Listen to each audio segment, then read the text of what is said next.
मान्यवर पदाधिकारी, अधिकारी, माझ्यासमोर बसलेल्या राज्यभरातून आलेल्या सर्व आमच्या भगिनी आणि पत्रकार मित्र, आपण अतिशय मोठ्या संख्येमध्ये या ठिकाणी आंदोलन करतात। ताईंनी सांगितलं, मुख्यमंत्री महोदयांनी बोलवलं, अधिकाऱ्यांनी बोलवलं, मंत्र्यांनी आपल्याला बोलवलं, बैठकाही झाल्या। आणि खरं आहे, तुम्ही जर तुमच्या गावात बसून नुसते पत्र पाठवले असते तर इतकी गांभीर्याने दखल घेतली गेली नसती। पण शेवटी जेव्हा मूल रडतं तेव्हाच आई दूध पाजते, त्याला काही खाऊ घालते, नाही तर बरं खेळतं, इकडे तिकडे चाललंय, बरोबर चाललंय याचं, तर तिलाही वाटतं।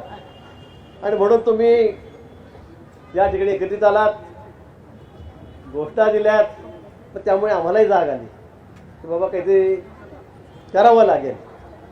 आणि म्हणून गेल्या 2-3 दिवसापासून, 4 दिवसापासून सगळी सूत्र हल्ली आणि आपल्या ज्या मागण्या आहेत त्या संदर्भामध्ये एकतर वेतनवाढ, पेन्शन, ग्रॅच्युटी हे अतिशय महत्त्वाचे विषय आपल्या ठिकाणी आहेत। मला माहिती आहे आपलं योगदान, आपलं काम ग्रामीण भागात, तर मी ग्रामीण भागातला प्रतिनिधी, काही मुंबई, पुणे, नाशिक कुठला असा काही आमदार नाही आहे। मी पण ताई 30 वर्ष झाले जामनेरचं नेतृत्व करतोय। जळगाव जिल्हा माझा आहे, माझ्या भागावर 160 खेडी आहेत, सगळी वाडे, पाडे, तांडे वगैरे तांडे आहेत। आणि त्या ठिकाणी आपण कशा पद्धतीने काम करतात याची मला कल्पना आहे। आणि म्हणून सरकारची भूमिका आहे बघतो ते सकारात्मक आहे, अतिशय सकारात्मक आहे। अगदी 9-10 वर्षामध्ये आमचं सरकार आल्यापासून जर मी सांगायला लागलो तर खूप गोष्टी सांगता येतील। केंद्र सरकार किती सकारात्मक आहेत, बचत गटांच्या बाबतीमध्ये आपण बघितलं असेल, अंगणवाडीच्या बाबतीत बघितलं असेल, लाडकी लेक योजना असेल, अनेक योजना आहेत त्या महिलांच्या सक्षमीकरणाच्याच आहेत। कुठल्याही परिस्थितीत महिला सबल झाल्या पाहिजेत, स्वतःच्या पायावर उभ्या राहिल्या पाहिजेत। नुसतं चूल आणि मूल याच्या पलीकडे जाऊन त्यांनी काहीतरी कर्तृत्व करून दाखवलं पाहिजे। नुसतं नवरा कमवतोय आणि आपण घरामध्ये मुलं सांभाळतोय आणि स्वयंपाक करतोय असं न राहता, आणि विशेष करून आमच्या ग्रामीण भागातील भगिनी यांना सक्षम करण्यासाठी अनेक योजना या ठिकाणी आपण आणलेल्या आहेत। पण आज आपली जी मागणी आहे ही महत्त्वाचीच आहे। आपण तो पगार सांगतायत, आजचा मागाशी जी कम्पेअर करतायत ते बरोबर आहे, आपण जे म्हणाले त्याच्याबद्दल काही दुमतच नाही आहे, त्याही वाढल्या पाहिजेत, त्याबाबत शासन अतिशय पॉझिटिव्ह आहे। पण गेल्या या 9-10 महिन्यामध्ये ज्या आपल्या मागण्या होत्या हे निर्णय आम्ही मला वाटतं या वर्षभरातच घेतलेले आहेत। माझ्याकडे काही पत्रही आहेत, आपण हे जानेवारी 18 मध्ये दिलेले होते, जानेवारी 20 मध्ये दिलेले आहेत। सगळ्या संघटना आपल्या या ठिकाणी आहेत, शरीफाची त्यांचे पत्र आहेत, तत्कालीन मुख्यमंत्री ज्यांना आपण त्या ठिकाणी या सगळ्या मागण्या दिलेल्या होत्या, मोठ्या संख्येमध्ये आपण त्यांनाही जाऊन भेटलेल्या होत्या, आंदोलनाचा इशाराही दिलेला होता, परंतु त्यांनी काय केलं म्हणजे या मला इथे राजकारणाचा भाग करायचा नाही आहे, पण मला वाटतं इथे येऊन आपण बोलून जाताना आपणही काय केलं, 4 बोटं आपल्याकडेही आहे, त्यावेळेला कुठलाही निर्णय झाला नाही, आपण कुणालाही भेटला नाही, कोणाची दखल घेतली नाही, एकही मागणी आपली मान्य झाली। परंतु यावेळेला सरकार बदललं, एकनाथजी देवेंद्रजींचं सरकार आलं, नंतर दादा आपल्यामध्ये आलेत, पण हे सरकार आल्यावर आम्ही तुमच्या ज्या मागण्या होत्या त्या संदर्भात तर आपण कोर्टात जे सांगतायत ग्रॅच्युटी आपण त्याच्यावर बोलू, पण सर्वात आधी आपण 20% मानधन, ठीक आहे, मी तुम्हाला ते कमी वाटतंय साहजिक आहे, आणि मानधन असा विषय आहे सध्याची मागे बघता ते किती झालं तरी आपल्याला ते कमी पडतं ह्याची मला कल्पना आहे।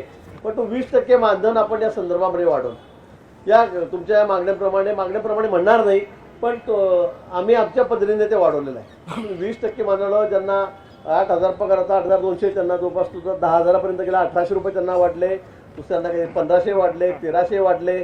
हा आपण 20% वाढ तुम्हाला त्या ठिकाणी दिलेली आहे। हे आमचं सरकार आपण आल्यावर त्या ठिकाणी केलेलं आहे। या ठिकाणी अंगणवाडी केंद्रातील जवळपास 20,000 पदं रिक्त होती, ती भरायला तर आपण मंजुरी केलेली आहे। आणि आता ती मंजुरीवर सरसकट दिली की आता रिक्त झाल्या जागा की परवानगी घ्यायची गरज नाही, ती तात्काळ त्या ठिकाणी भरत जा, म्हणजे 20,000 जागा आता आपण त्या ठिकाणी भरतो आहे। आणि सरसकट परवानगी आपण मंजुरी याला त्या भरण्यासाठी आपण या ठिकाणी दिलेली आहे। अंगणवाडीच्या बाबतीमध्ये भाडेवाढचा आपला विषय होता किंवा भाडे फार पूर्वीचे आहेत, फार कमी आहेत, ते दुप्पट करावे, आणि म्हणून आपण ते सुद्धा त्या तुमच्या मागणीप्रमाणे या ठिकाणी केले आहेत। मोठ्या प्रमाणामध्ये अंगणवाडीची भाडेवाढ आपण या ठिकाणी तुम्हाला करून दिलेली आहे। अंगणवाडी कर्मचारी यांच्या सेवानिवृत्तीचे दिनांक 31 मार्च हे निश्चित करण्यात आलेलं आहे. म्हणजे कोणी एप्रिलमध्ये होतं, कोणी नोव्हेंबरमध्ये होतं, कोणी जुलैमध्ये होतं, तर ती दिनांक न मानता 31 मार्चला, म्हणजे तुम्ही जर एप्रिलमध्ये त्या ठिकाणी तुमची निवृत्ती होत असेल तर ती मार्चमध्ये म्हणजे 11 मध्ये तुम्हाला परत कंटिन्यू केलं जाईल. म्हणजे अशा पद्धतीने आता ही दिनांक जे 31 मार्च आता ही त्या संदर्भामध्ये आपण फायनल केलेली आहे, अंतिम ठरवलेली आहे. आणि त्यामुळे आता तुमची जी मागणी होती ती सुद्धा आपण या संदर्भामध्ये पूर्ण केलेली आहे. त्या ठिकाणी राज्यात एकूण जवळपास 13,000 मिनी अंगणवाड्या या ठिकाणी होत्या आणि म्हणून या नियमित कराव्यात, ज्यांना अंगणवाडीचा दर्जा द्यावा, मिनी अंगणवाडी म्हणू नये, आपल्याला त्याच्यामध्ये समावेश करून घ्यावा. आणि म्हणून जवळपास 13,000 अंगणवाड्या आपण अंगणवाडीमध्ये त्या ठिकाणी समावेश त्याचा करून घेतलेला आहे. तुम्हाला तोच दर्जा सेविकेचा मदतीचा त्या ठिकाणी देण्यात आलेला आहे. ही आपली मागणी होती. आपण तिचाही त्या ठिकाणी निर्णय केलेला आहे. मिनी अंगणवाडी सेवकाच्या उन्हाळी व दिवाळी सुट्टी त्यांना ती लागू न होती, ती पण आता आपण कायम केलेली आहे. हे झाल्यामुळे आपोआप ती त्या ठिकाणी कायम होणार आहे. आणि म्हणून LICच्या बाबतीत LICच्या मार्फत एक रकमी लाभाच्या योजना अंतर्गत 8,012 प्रकरणे ती निकाली काढण्यात आलेली आहेत. LICच्या बाबतीत विम्याच्या बाबतीमध्ये आपली ही मागणी होती, ती त्या ठिकाणी मंजूर झालेली आहे. आणि 1/4/2023 नंतर जन्मलेल्या मुलीला सक्षमीकरणासाठी लेख लाडकी योजना सुरू करण्यात आली असून या योजनेचा ठीक आहे, हा विषय वेगळा आहे. काय म्हटलं बर. आणि म्हणून अनेक गोष्टी आहेत की या ठिकाणी आम्ही या मान्य केलेल्या आहेत. पोषण ट्रॅक्टर ॲप्लिकेशन मराठीत करण्यात आपलं हे जे ट्रॅकर जे आहे ॲप्लिकेशन हे त्या ठिकाणी आपण मराठीमध्ये केलेलं आहे. त्याचं काम या ठिकाणी मार्च पर्यंत त्या ठिकाणी पूर्ण होईल. आपली मागणी मोबाईलची आहे, बरोबर आहे.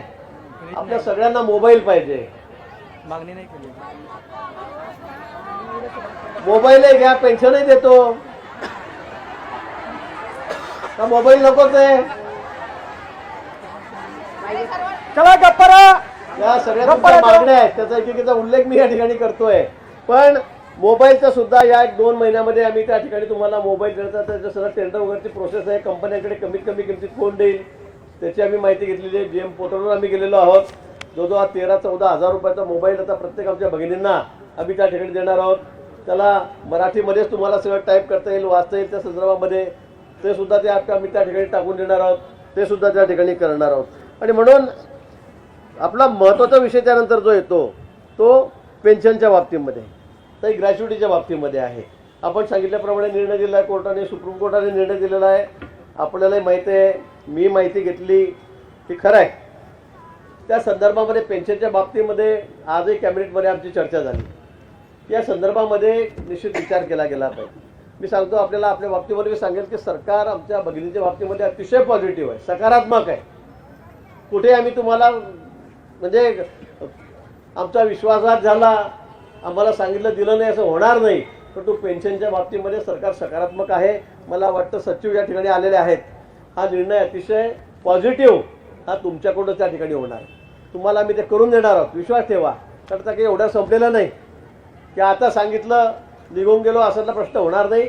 कारण हत्यार शेवटी आंदोलन तर तुमच्या हातामधलं आहे. तुम्ही कधी इथे येऊन बसू शकतात, कधी येणार आहात. परंतु पेन्शनच्या बाबतीमध्ये आम्ही अतिशय सकारात्मक आहोत. मुख्यमंत्री महोदयांनी, उपमुख्यमंत्री महोदय दोघांनी आम्हाला सांगितलं की तुम्ही जाऊन त्यांना शब्द द्या आमच्या भगिनींना आणि त्यांना सांगेन आम्ही हा लवकरात लवकर हा विषय आम्ही तुम्हाला मार्गी लावून देऊ. ग्रॅच्युटीच्या बाबतीमध्ये या ठिकाणी तुमचं मागणी आहे, त्या बाबतीमध्ये सुद्धा सरकार त्या ठिकाणी पॉझिटिव्ह आहे. तोही प्रश्न आपल्याला मार्गी लावायचा आहे. पण आपण विश्वास ठेवा, या 9-10 महिन्यामध्ये, एका वर्षामध्ये आम्ही एवढे निर्णय घेतलेत, इतके निर्णय घेतलेत. तुमच्या बहुतांशी मागण्या झाल्या. तुमच्या महत्त्वाच्या मागण्या मला माहिती आहे, त्या पेन्शनच्या आहेत, त्या ग्रॅच्युटीच्या आहेत, वेतनवाढीच्या आहेत. या संदर्भामध्येही लवकरच निर्णय होईल, अगदी लवकर होईल. ताई आपल्यालाही माहिती आहे, आपल्या मंत्र्यांनी सुद्धा आमच्या आदित्यताई आहेत तटकरे, त्यांनी सुद्धा आपल्यासोबत खूप जवळ 10-12 बैठका आपल्याच्या संदर्भामध्ये झाल्यात. त्याही पॉझिटिव्ह आहेत. पण काही गोष्टी तांत्रिक असतात, काही अतिरिक्त भार आमच्यावर येत असतो, त्यामुळे काही गोष्टी अडतात. पण तो आता चर्चेअंती आजच्या कॅबिनेटमध्ये मान्य दोन्ही उपमुख्यमंत्री, मुख्यमंत्री, फायनान्स मिनिस्टर अजितदादा, देवेंद्रजी, शिंदेसाहेब सगळे बसून या बाबतीमध्ये आपल्या बाबतीत सकारात्मक निर्णय करण्याचा भूमिका ही आमची या ठिकाणी ठरलेली आहे. आणि म्हणून माझी आपल्याला विनंती आहे की आपण इतके दिवस या ठिकाणी बसलेला आहात, आम्ही आपल्याला निराश करणार नाही. तुम्ही असं समजू नका की आज, कारण आता हे जाहीर करणं म्हणजे खरं मंत्री या ठिकाणी नाही येतात, मंत्री नव्हत्या त्या तिकडे बघा. हा विषय आपण आयता घेतला आज बैठकीमध्ये, कारण तुम्ही या ठिकाणी बसलेले आहात, त्यामुळे आम्हाला हा विषय आयत्या वेळेच्या विषयावर घ्यावा लागला. पण तू सचिव त्या ठिकाणी होते, आपल्या कमिशनर त्या ठिकाणी होत्या, आणि त्या संदर्भामध्ये मी तुम्हाला पुन्हा मुख्यमंत्र्यांच्या वतीने सरकारच्या वतीने शब्द देतो की तुमच्या या ज्या काही मागण्या आहेत आणि ज्या प्रमुख मागण्या आहेत दोघी तिघी, त्या निश्चित आपण त्या ठिकाणी पूर्ण करणार आहोत. येत्या काही दिवसांमध्ये मी फार मी म्हणणार नाही, कारण आम्हालाही जास्त वेळ आता नाही आहे. लोकसभेच्या निवडणुका आहे, त्याची आचारसंहिता लागेल, विधानसभा लगेच 6 महिन्यावर आलेली आहे, त्याच्या आत आम्हाला हा निर्णय करावाच लागणार आहे, याची आपल्यालाही कल्पना आहे. आणि त्यामुळे मी आपल्याला विश्वास द्यायला आलेलो आहे की आपण आपलं हे आंदोलन तरी मागे घ्यावं. सरकार अतिशय सकारात्मक आहे, सरकार अतिशय पॉझिटिव्ह आहे. आता हा मी पुन्हा सांगेन की हा अधिकार मला नाही की या ठिकाणी मी पेन्शन किती लागू करा योजना, वेतन किती वाढवणार हे मी सांगू शकत नाही. पण पुन्हा मी सांगेन की सरकार या बाबतीमध्ये 100% मार्ग काढणार आहे. आपल्याला अपेक्षित आहे त्या सगळ्या आपल्या दोन्ही तिन्ही मागण्या या पूर्ण होणार आहे. आणि म्हणून माझी ताई आपल्याला विनंती आहे, सर्व संघटनांना विनंती आहे की आपण आपलं आंदोलन या ठिकाणी मागे घ्यावं. आपण गेल्या 2-3 दिवस या ठिकाणी बसलेला आहात. या ठिकाणी गेल्या किती दिवस झाल्या, महिना झाला सर. इथेपासून यांचं ऐका तुम्ही, फक्त शांत होऊन ऐका.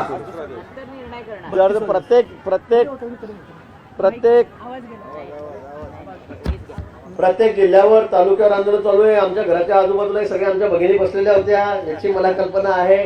त्यामुळे आपण आता जास्त त्रास करून घेऊ नका. सरकार अतिशय सकारात्मक आपल्या बाजूने आहे. तुमची काळजी आम्हाला आहे. तुम्हाला कुठे आम्ही निराश करणार नाही. मी पुन्हा सांगतो, तुमची निराशा यातून होणार नाही. पण एकदम टोकाची भूमिका घेऊ नका की जो पण होणार नाही तो पण उठणार नाही, असं आंदोलन होत नाही. पण तुम्हाला मी पुन्हा शासनाच्या वतीने शब्द द्यायला आलेलो आहे, मुख्यमंत्री महोदयाच्या वतीने शब्द द्यायला आलेलो आहे की लवकरच, अतिशय लवकर या संदर्भामध्ये आम्ही निर्णय त्या ठिकाणी करणार आहोत.